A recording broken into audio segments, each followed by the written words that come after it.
to do a demonstration. I'm basically going to do my left hand, life size. And it's a construction, blowing hollow forms demonstration. I commonly do this in my hollow forms class, and it's somewhat entertaining, I hope. This is my first demonstration with my new torch, with my Herbert Arnold. I normally travel around with this little bullet Mirage that I like to use, but I thought I would use my Herbie for this time. Okay, we'll just start. I start by, I really didn't do any preparation. I have a blank sitting in the kiln getting warm, and these are going to be my fingers right here.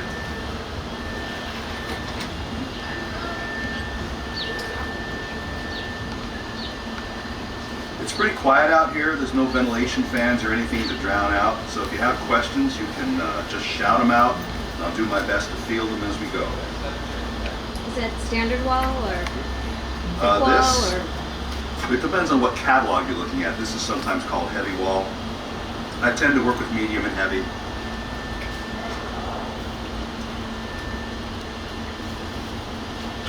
The Kimball, Pyrex, what you got? This is Cymax.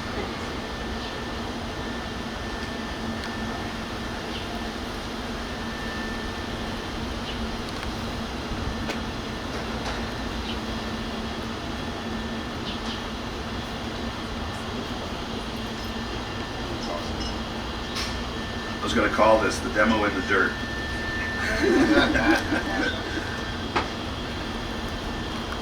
I switched places with Fawn Donna, who's demonstrating inside, because she's doing gold leaf, and you can't do gold leaf in the elements. You can't do it. So she asked me to change, and I said, sure, I don't care.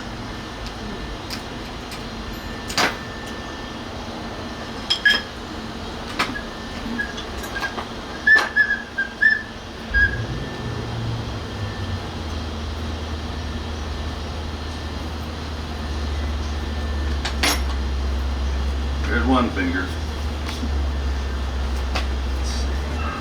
What I want to do is leave these lower doors open. Just leave them. So I can just do this. 10:41. Okay.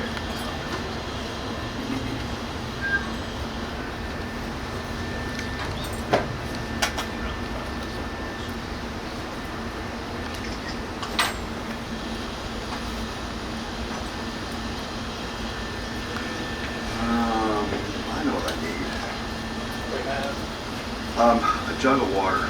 Okay. Take off jar? Yeah, that'd work.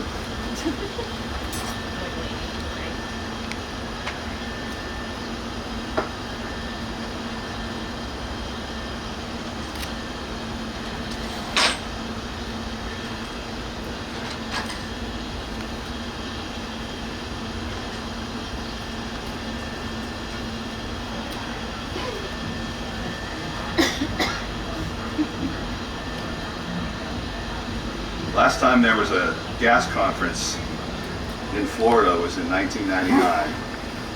It was in Tampa.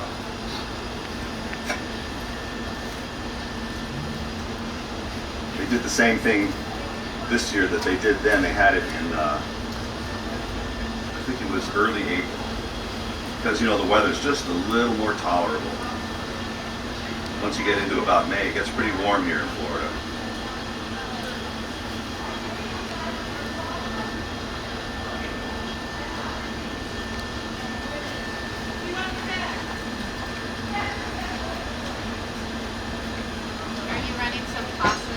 Perfect, thank you.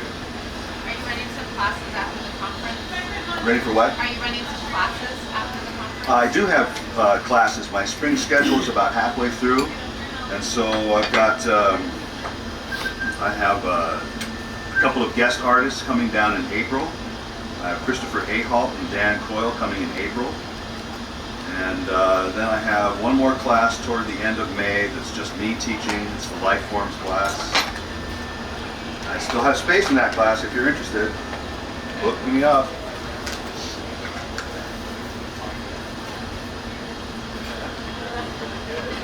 And that's indoors, right? That's indoors, yes. We're not in the dirt.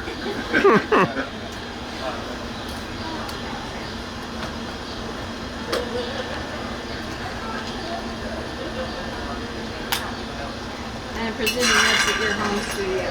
Yes, yeah. I live in Ocala, which is about an hour and a half north of here. Not many people have been to Marion County. It's really beautiful up there. Marion County is like horse country. In fact, I think that Ocala is one of only 2 cities in the whole U.S. that are officially entitled to call themselves the horse capital of the United States, the other one being Louisville. So it's all horse farms, and it's really pretty. It's a great place to live. My wife and I bought a little 3-acre piece of land up there, but we bought it for the studio that was on the land. The first time we went there, we spent about 5 minutes in the house and an hour and a half out in the studio building, going, ooh, this is what we want.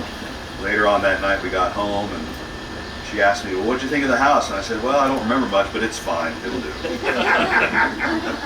All we cared about was the studio building. The studio building is very impressive. 5,000 square feet, 20-foot ceilings, concrete block, right in my backyard.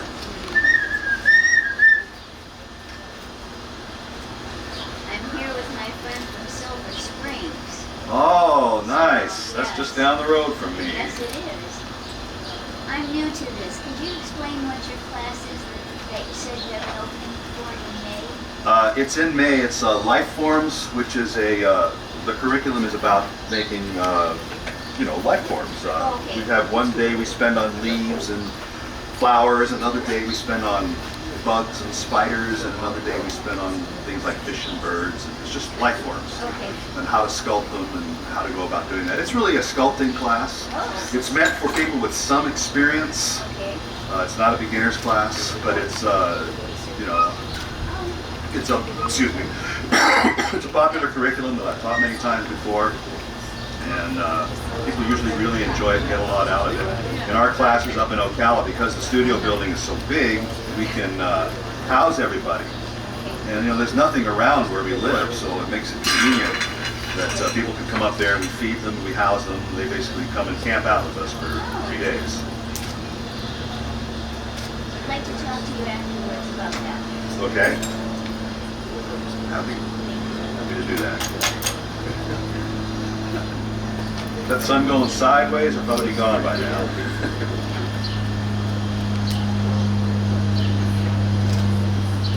I can try and lower this tent while it's sun if you like. A little bit would be nice. The sun really interrupts my ability to see what I'm doing here. Just down a couple of inches would probably cover it.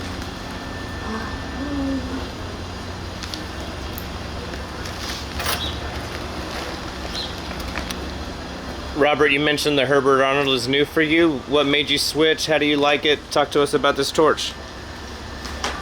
Herbie is very different from other kinds of torches. A little bit about my history with torches. I worked on a Carlisle for about 15 years. Then I went to a GTT and I worked on that for about 15 years. And just recently, this last summer, I was up teaching at the Pittsburgh Glass Center. And they have Herbert Arnold's up there, and I had them hook a Herbie up for me, and I ended up doing some work on it and really liked it. It's hard to describe why the flame is so different. On a Herbert Arnold,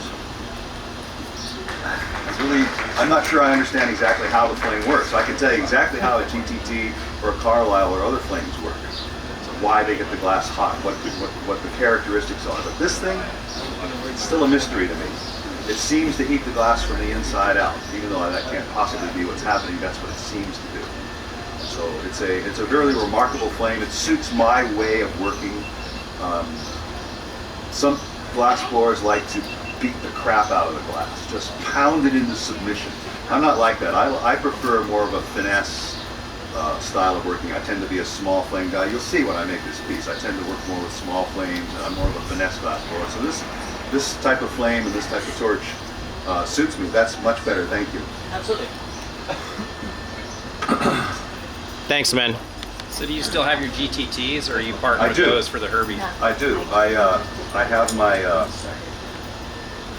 a Mirage. I had a mag, is what I worked on for many years. A Delta mag is a GTT that has it's like a Mirage in the center with a couple of rows of flames around the outside of that. It makes a huge, roaring hot flyer. But I hardly ever use that outside flame, so really it was just a big clunky Mirage. So I got rid of it. I kept my little Mirage, and I still had it hooked up to my station. And the idea was I would go back and forth when I wasn't happy with the way this was working. I would go back to my Mirage briefly, but it seems like my Mirage just sits there. I tend to work just on this torch. Sorry, I didn't hear what the name of the torch. What kind of This torch is a Herbert Arnold Zenith, 40 millimeter Herbert Arnold Zenith torch. Okay, I'm having torch envy.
What are the millimeters you're working with? This is 50 by 3.2, and the other ones that I've been making the fingers out of is, I believe, 20 by 2.2, and then I have the blowpipe is 15 by maybe 2.3, 2.4. Those are the diameters I'm working with.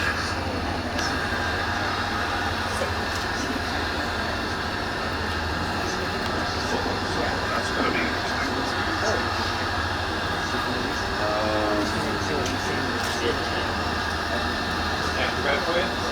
I seem to have forgotten my blow hose. Do you guys have a blow hose? I can go out there.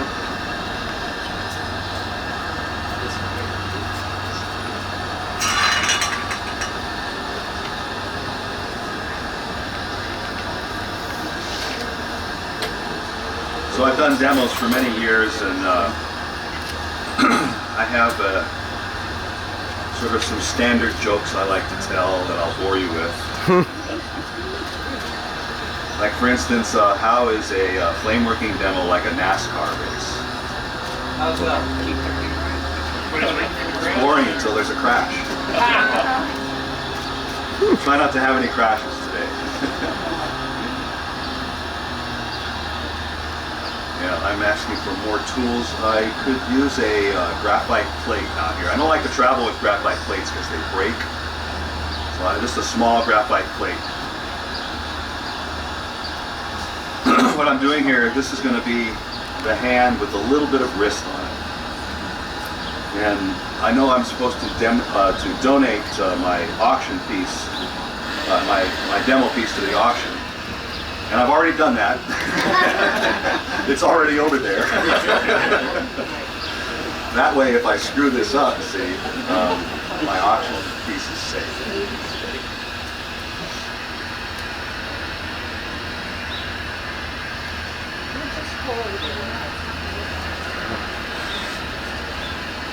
All right, thank you very much.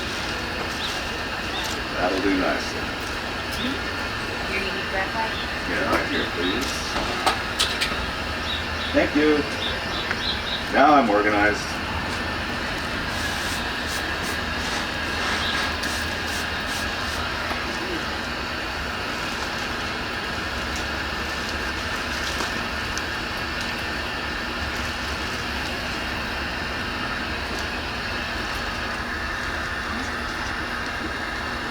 Neat thing about these Herbert Arnolds is this telescoping flame.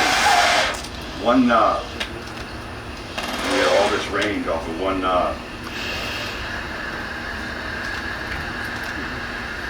They're a bit more complicated than your standard torches. Like on the outside of this torch, there are 1, 2, 3, 4, 5, 6, 7, 8, 9 different knobs and controls of various kinds. And then on the inside, I take this plate off, there's 9 more. There's 18 little adjustments in these torches. So how many of those do you actually mess with once you get it dialed in? Once I get it dialed in, I generally work with this one, and this one. These 3 are the main ones. This is air down here, and I'm not hooked up to air here. The air adds another dimension entirely. You usually run it with air? I usually run it with air. The air adds an additional element that I can make the flame cooler. Like the things you can adjust on a flame. You can adjust volume. You can adjust the atmosphere, making it lean or rich. But it's very difficult to adjust the temperature because the combustion temperature of oxygen and propane is pretty fixed. You run air on your GTT at all? I have run them with air. They're fantastic with air. The air features on a GTT are really, really good. And it's the same reason, because it allows you to work with a lower temperature flame if you want. You can dial the flame from, like the combustion temperature of oxygen and propane is about 4,200 degrees. If you want to lower that to, say, 36 or 3 or even 28, you can just by adding air. It's a nice feature. Best pay attention to what I'm doing here. Or we're going to have a crash.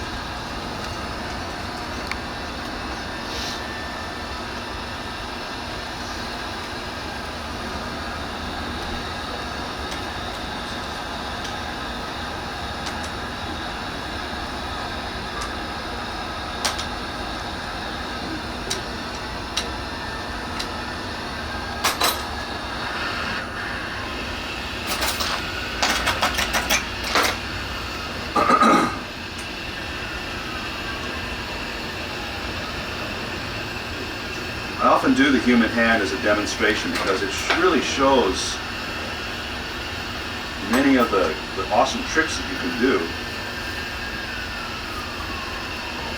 with hollow bubbles of glass.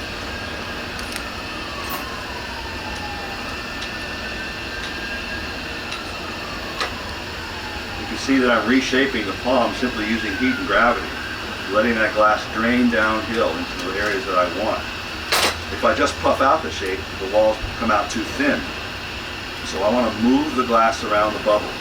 In this case, I'm letting it fall that way so that I get the corners where my fingers get attached. You see that glass falling down, falling down.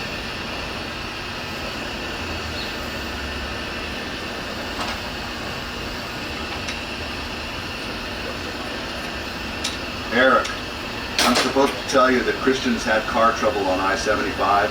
He'll be a wee bit late. I don't know when your appointment with him is, but he says he'll still be here. Thank you.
think sculpting bubbles is different from any other kind of sculpture. Most sculpting is either additive or subtractive.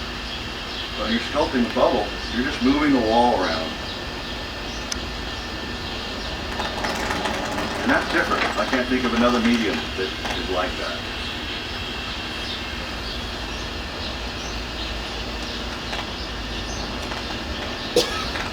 So I'm holding the wall here and puffing so it comes out here.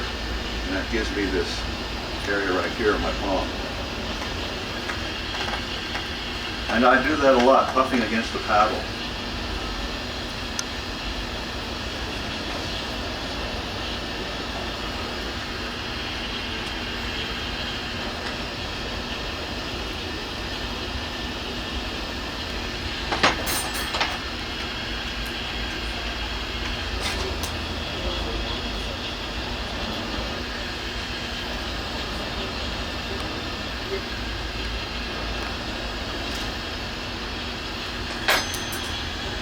I'll also do things like make little marks in the glass and then melt them almost all the way gone. So that they're almost completely gone, but not quite. So when you look at it, you see a little variation in the surface. You can just barely make it out. And since your eye, or since your brain knows that there's supposed to be tendons there, that's what you see. Even though all I've done is make a couple of little dents.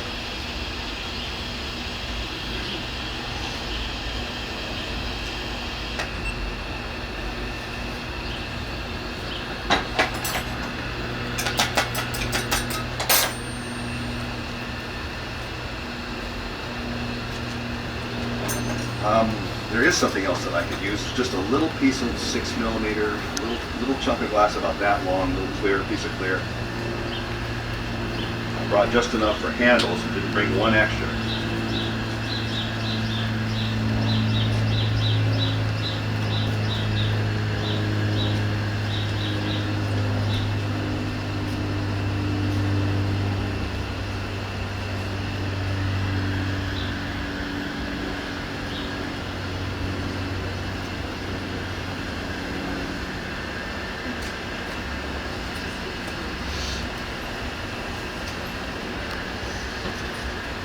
Thank you.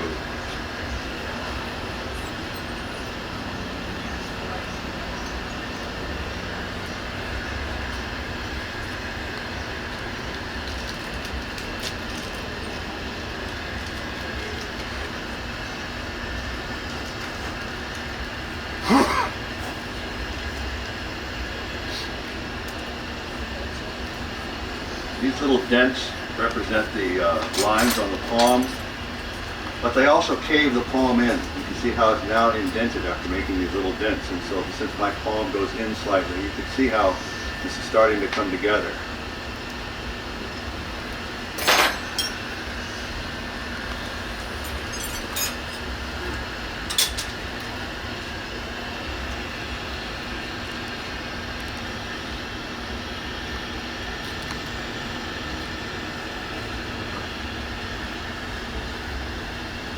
Over the years, I've learned to talk with a spit tube in my mouth. There's a reason they call them spit tubes, because they drool.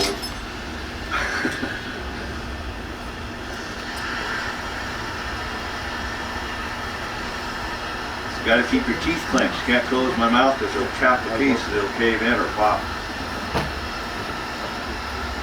So I tend to talk a lot like this. I sound like somebody from the Midwest. I remember there's people out in Colorado who would talk without moving their lips. Hey, how you doing today? Yeah, nice weather we're having, isn't it? It's all like ventriloquists out there.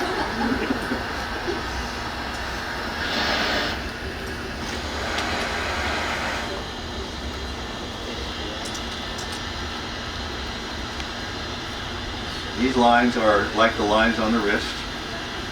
You know that on the back of the hand it's not flat and smooth. There's something back there. Generally it's veins and tendons and stuff that kind of bulge up a little bit. So I draw these lines on here, and I do my best to erase them. And what's left is this, again, slight variation in the surface that you will read. I don't have to do the work. You'll do it for me.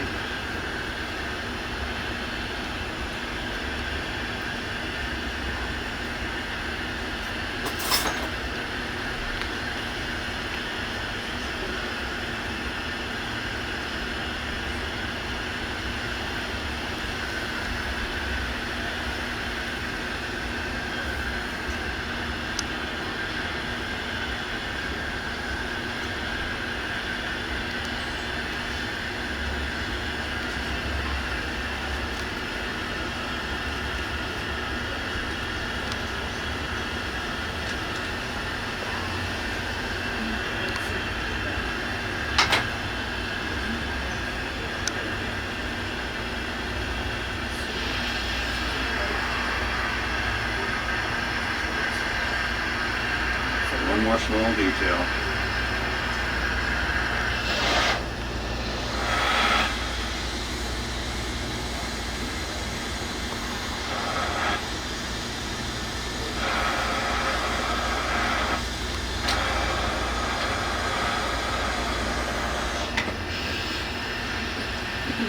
One thing about Herbert Arnold's is they're very particular about the pressures that are run through them.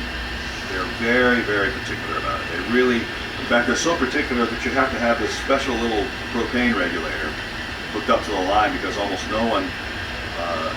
no propane supply provides the proper pressure, and they simply will not run on improper pressure. There are regulators for the oxygen pressure, but the oxygen pressure is less critical. I think this one might be a little high. We're at, say, 50 pounds. What are you running on propane? What? What's the pressure on your propane? It doesn't matter because I got a little regulator.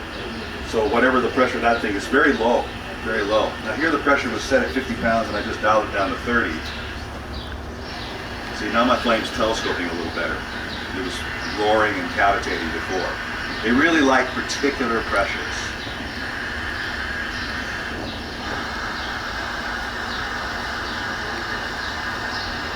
I was going to say we're out in the elements now with this wind blowing. I once did a demo in a hurricane. It was challenging. I thought the tent was going to blow away. I'm like, dude. I didn't complete the demo. We had a crash. Well, it was like a hurricane. Makes a good story. Okay.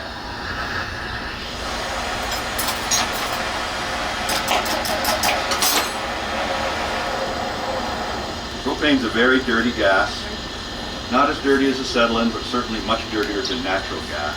All that stuff that accumulates on my torch is uncombusted material from the propane.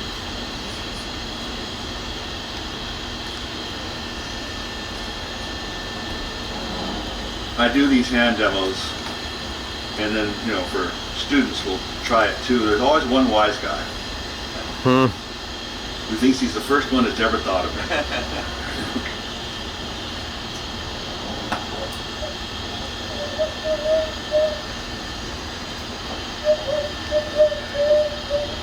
For those of you who are flame workers, the way I do this is a little different than the way you may be taught. A lot of people will trim that lip off, but I don't. I leave it on there. I need that lip. That lip is part of how I can minimize my cleanup. If I make this weld, you have to clean it up, right? By minimizing the cleanup.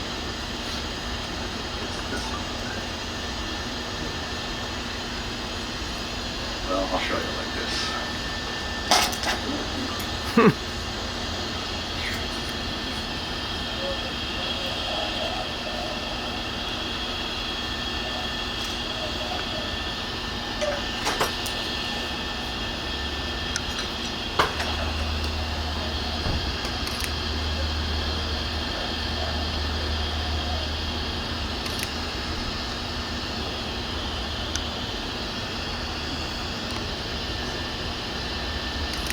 And you can see that lip that was there becomes part of the finger.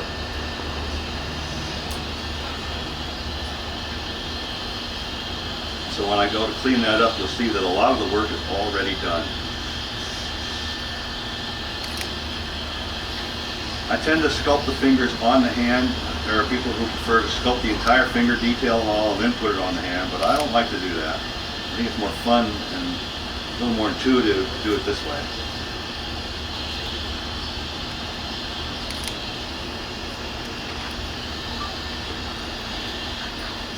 Looks like the hollow work is much more forgiving than solid.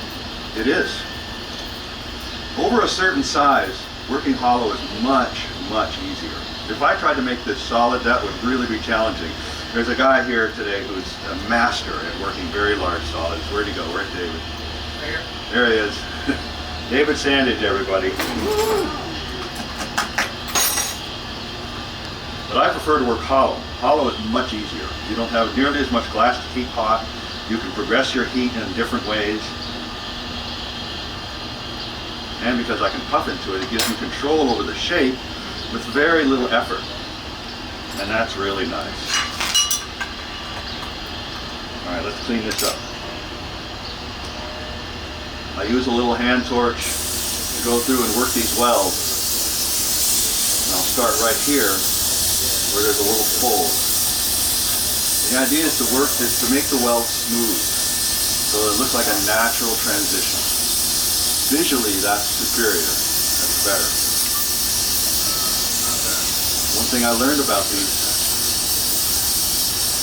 is that you don't pound the little fold. You sort of heat everywhere and let the glass flow out.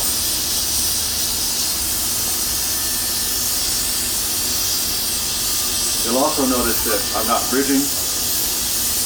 My rule about bridging is I bridge if I have to. And I will bridge eventually in this piece, but I'll try to get away without bridging simply because it's not necessary for every little thing. Some people bridge everything, every little thing. I don't. I bridge if I have to.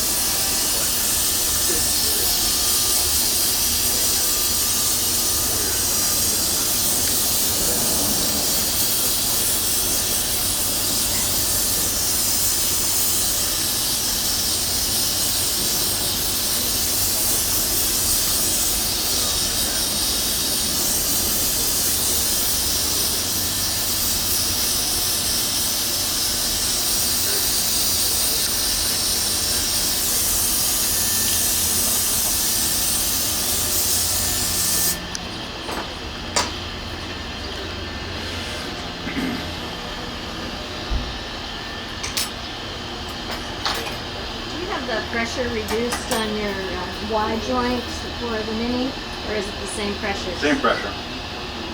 Same pressure. The little mini torch likes high pressure.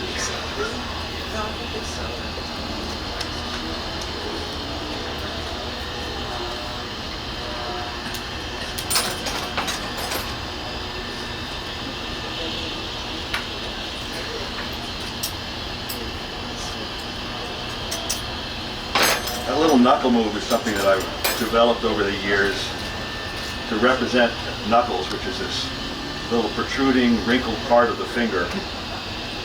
I do it very quickly, so I can get right on it with a knife. Tap, tap, tap, tap, and then puff it out. I'm holding it back in various parts with the knife as that knuckle puffs out.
making it nice to look at and what looks like it's been working forever.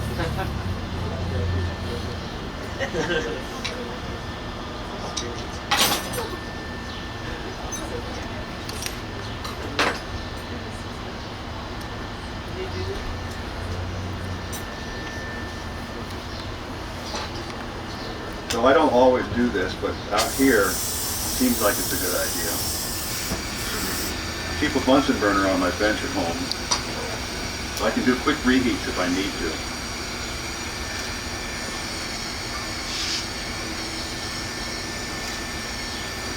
This is a Bunsen burner I use every day, and I like it because it's the wrong kind of Bunsen burner. It's a natural gas Bunsen burner. And I'm running propane through it. You can see the flame is, well, not like what you would usually expect from a Bunsen burner.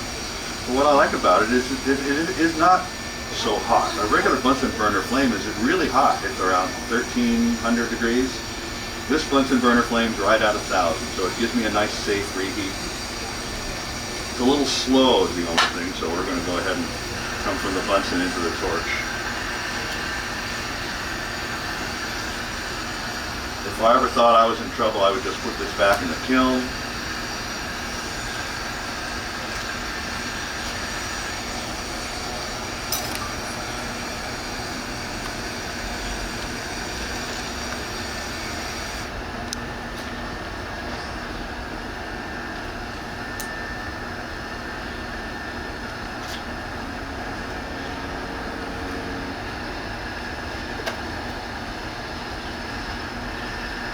Clear glass is very forgiving.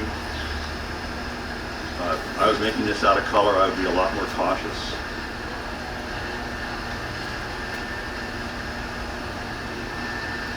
In my hollow forms class, we work only with clear until people get the hang of it, and then they can move to color. Color complicates things by quite a bit. I'm thinking I want to reposition this finger just a little. It's bent a little too far forward.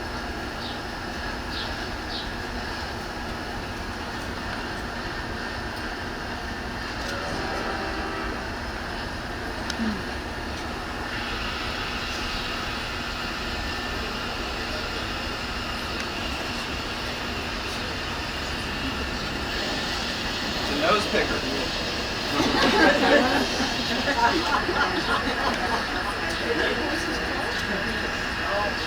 Hands are very expressive, you know. Certain positions suggest certain things. That's very clever. Who said that? I can do worse, believe me. I debated once if I should do the shocker. Would it be easier to start with that middle finger, work your way out? Or I tend to work from one side to the other. Okay. Yeah. I think you could do it that way, but my way is to go from corner to corner. So this is the index finger, and then I'll do the other fingers like this, and last I do the thumb.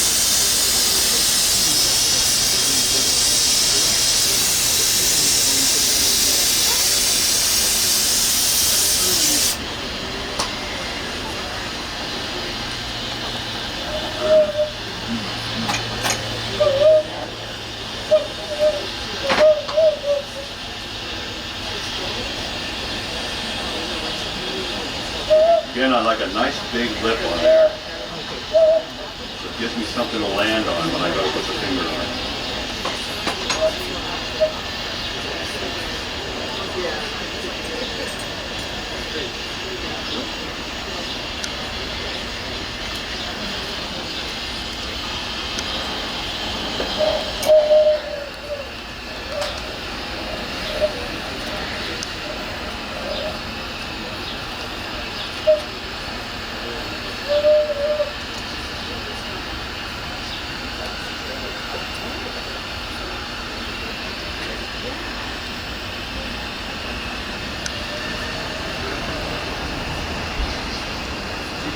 all you have to do is actually. Yes, a tug and a puff, and you take that lip out of it. The lip becomes part of the finger. If you tug and puff and don't have the lip there, you end up with such thin glass. So by doing that, I solve two problems at once. I leave enough glass in the seal to make it strong and to keep my walls consistent, and eliminate 70 to sometimes 90% of the cleanup that's necessary afterwards.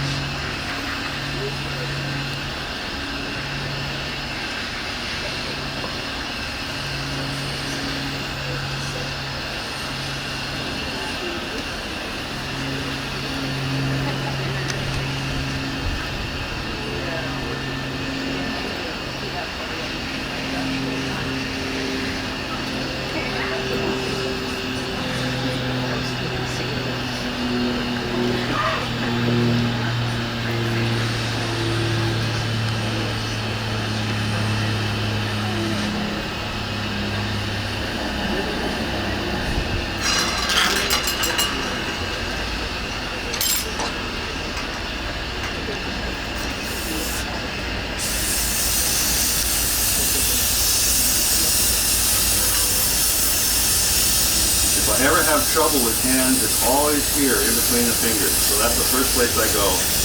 Make sure everything is nice and copacetic.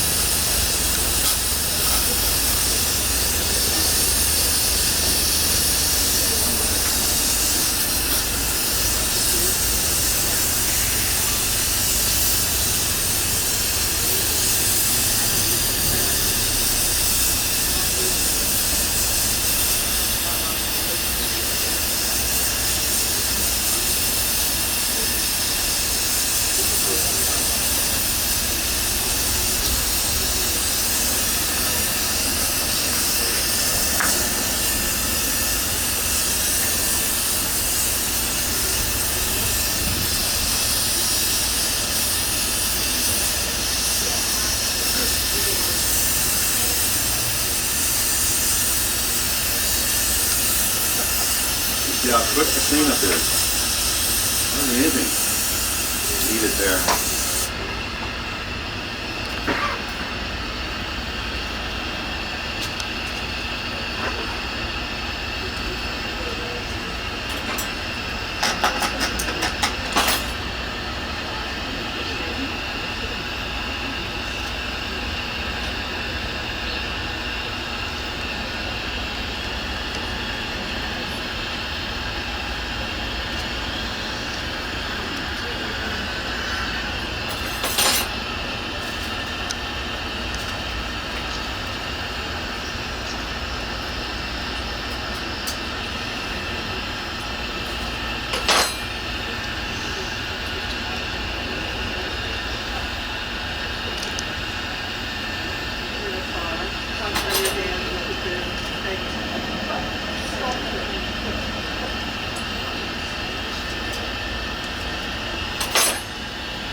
Part of what makes the hand such an interesting exercise is that you have a convenient model attached to the end of your arm that you can look at whenever you need it. And everyone's hands are different. So when I have students to do this, all the hands come out different. It becomes an exercise in taking visual references, how to really look at things. I think in all the visual arts, being able to see correctly is the secret. I ask my students often, how many of you think you can't draw? How many of you out there think you cannot draw? Well, can you write your name? Then you can draw. It's all the way, it's not about the pencil and the paper, it's about how you look at things. And the people who can draw since they're little kids, you wonder how can they do that, right? Well, it's just because they naturally look at stuff that way. I think it's about taking visual references and being able to translate it from your reference into what you're doing.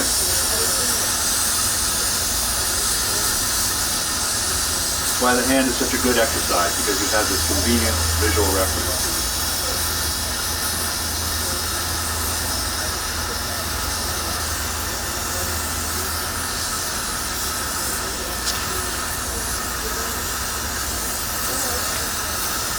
That finger requires almost no cleanup at all. Just a little bit on the side.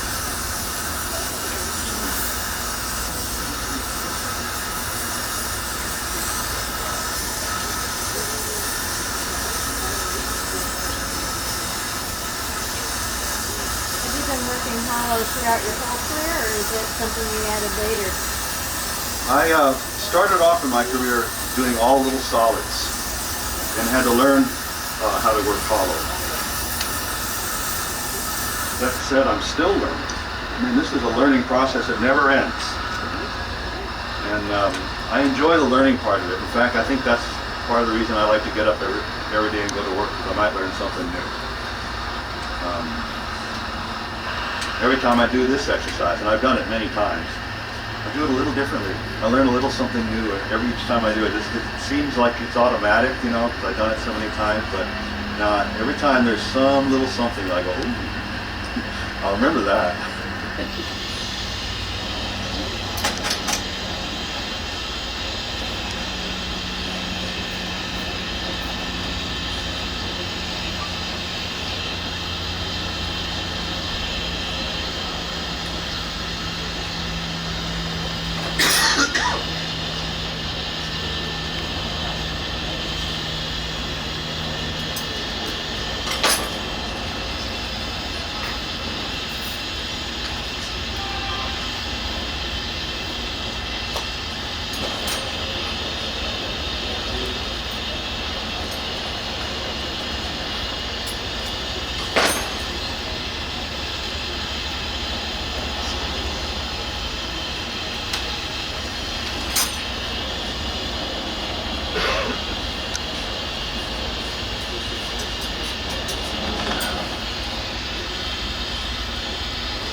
in my hollow forms class, the hand is usually on day 2, leading up to day 3 where we do a human figure.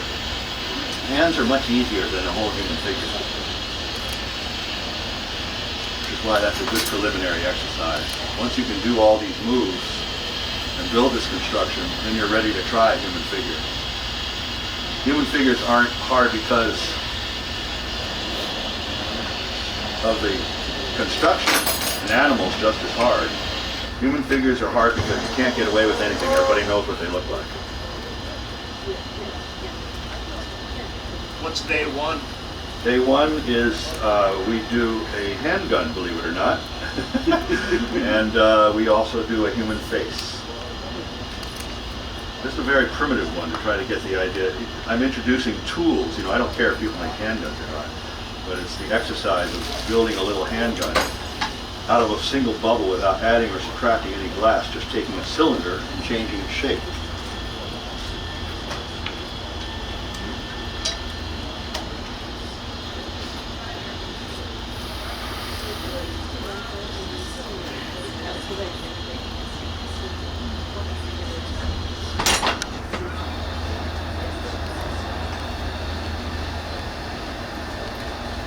How am I doing on time? What time is it? 20 after 9. I'll drag my feet a little bit.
hesitate to mention this, but has anybody ever heard of Murphy's Law of Demos?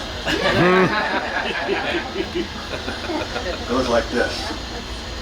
If something can go wrong, it will happen during a demo. And the severity of the mishap is directly proportional to the number of people watching.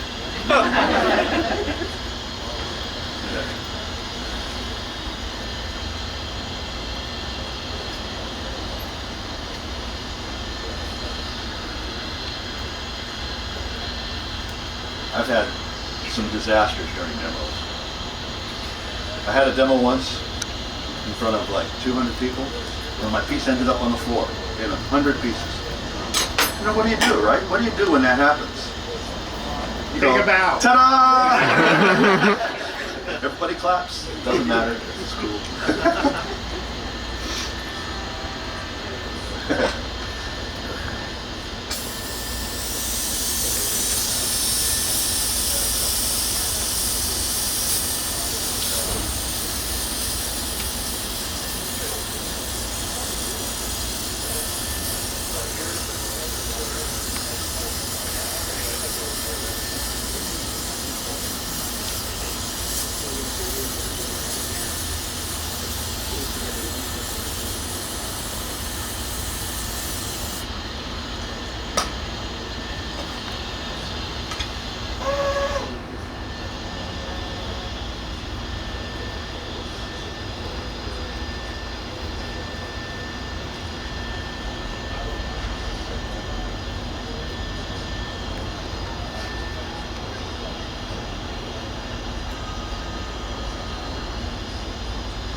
All right, that's the easy part. Now comes the hard part. Thumbs are not like other fingers. They're attached underneath like other fingers, but on the surface there's so much, they're part of the palm as well as a finger. Thumbs are one of the things that make us human. There are very few creatures that have opposing thumbs. So you got to get the thumb right, and you can't prep it up and just stick it on the way you can the fingers. You got to sort of add the glass and then sculpt everything in place.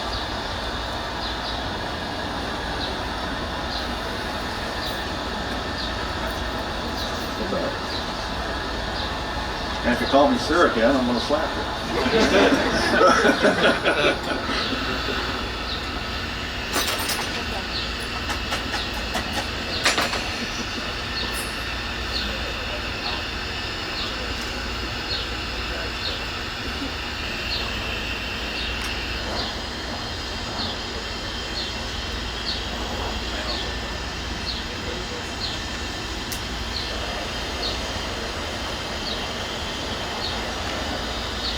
You just sort of have to put the glass on the piece and then go with it.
fact, so much work has to be done on the thumbs, but this is the one digit that I like to bridge.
Can you hear me? Yes.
Ta-da! Oh, yeah.